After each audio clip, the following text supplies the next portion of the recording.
Draga moja družba in lep dober večer. Danes bi pa nekaj malega povedala o željah, in sicer ali vas želje navdihujejo ali vas omejujejo. Kaj to pomeni, da vas omejujejo? To pomeni, da o vaših željah razmišljate v smislu tega, da ničesa nimate.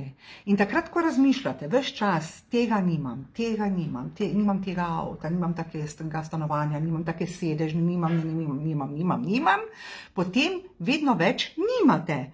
Zato je treba pri željah paziti, da razmišljate o njih s pozitivnim pristopom, da bodo vaše želje gonilo, ki vas bo nenehno vodilo k temu, da boste šli naprej in našli rešitve, da boste čim prej prišli do teh rešitev.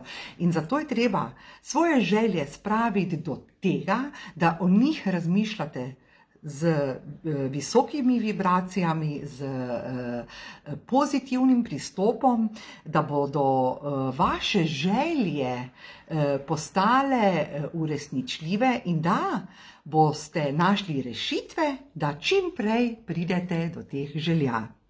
Zato bom povedala sedaj eno afirmacijo.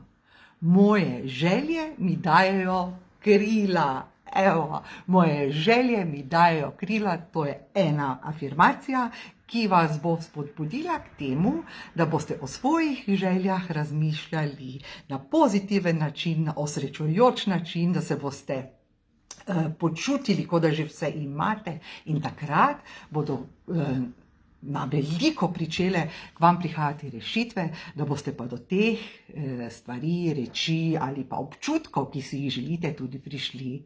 Želim vam en lep večer še naprej. Nasvidenje, pa.